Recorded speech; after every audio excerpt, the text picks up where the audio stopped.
स्वच्छ झालं पाहिजे, घर स्वच्छ झालं पाहिजे, परिसर स्वच्छ राहायला पाहिजे, आपल्या स्वयंपाकघरातला ओला कचरा वेगळा केला पाहिजे, कोरडा कचरा सुका कचरा जो आहे तो वेगळा केला पाहिजे।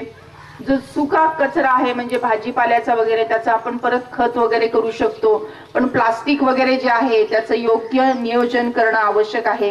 त्यानंतर आपण जेव्हा गावात येतो तेव्हा गावाची सफाई, रस्त्याची सफाई झाली पाहिजे, प्रत्येक घरामध्ये शौचालय असणं आवश्यक आहे, घरातलं जे पाणी ठेवतो आपण तिथे स्वच्छता असली पाहिजे, गावातले जिथे पाण्याचे सोर्सेस आहेत तिथे सुद्धा सगळं स्वच्छ आहे की नाही हे पण आपण पाहिलं पाहिजे, सांडपाण्याची व्यवस्थित व्यवस्था झाली पाहिजे, शाळेतल्या मुलांकडे पण लक्ष दिलं पाहिजे, नखांमध्ये जी घाण साचते ती साचू नाही देण्यासाठी नख वेळेवर कापले पाहिजेत, केस वेळेवर कापले पाहिजेत, आंघोळ व्यवस्थित केली पाहिजे, जेवायच्या आधी हात स्वच्छ धुतले पाहिजे, शौचालयाहून आल्यानंतर हात स्वच्छ धुतले पाहिजेत। या सगळ्यांचं नियोजन म्हणजे स्वतःचा पर्सनल स्वच्छता आहे, वैयक्तिक स्वच्छता आहे, सार्वजनिक स्वच्छता आहे, सार्वजनिक स्वच्छता आहे, गावाची स्वच्छता आहे, हागणदारी मुक्त गाव आहे, निर्मल ग्राम आहे, याकडे आपली वाटचाल झाली पाहिजे। आणि त्यासाठी तुम्ही सकारात्मक असं प्रयत्न करतात असं मला ताईंनी सांगितलेलं आहे।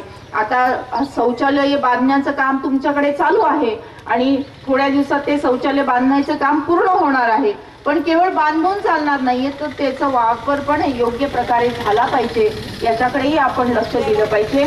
आणि या सोबतच निर्मल ग्राम होण्यासाठी जो काही क्रायटेरिया आहे त्याचा पूर्ण अभ्यास करून त्याच्याकडे सुद्धा आपण वाटचाल केली पाहिजे आणि यासाठी तुम्ही सगळे गावकरी विशेष लक्ष देत आहात असाही रिपोर्ट मला मिळालेला आहे, ती फार आनंदाची गोष्ट आहे। आणखीन गावामध्ये आपल्या आनंदाची गोष्ट म्हणजे 2 वर्षापूर्वी तंटामुक्त गाव झालेलं आहे आपलं, म्हणजे गावामध्ये किती छान एकोपा आहे हे दिसून येत आहे, त्यामुळे त्यासाठी सुद्धा मी गावाचं खूप खूप अभिनंदन करते। बंड डोळ्यांसमोर भारत मातेचं चित्र आणायचं आहे आणि माझ्या पाठीमागे ही स्वच्छ भारतची शपथ आपल्याला घ्यायची आहे। भारत माझा देश आहे, सारे भारतीय माझे बांधव आहेत, माझा भारत देश स्वच्छ व सुंदर असावा असे आपणा सर्वांचे स्वप्न आहे। हे स्वप्न सत्यात उतरण्यासाठी आम्ही वैयक्तिक व सार्वजनिक स्वच्छतेचे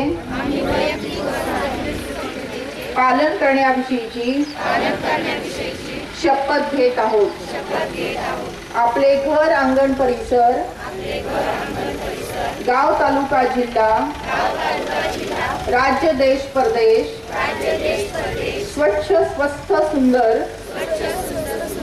राहण्यासाठी आम्ही प्रयत्नशील राहू अशी शपथ सर्वांच्या साक्षीने आम्ही घेत आहोत। हात खाली घ्यायचे, डोळे उघडायचे आहेत आणि भारत मातेचा जय जयकार उंच आवाजात करायचे। भारत माता की जय, वंदे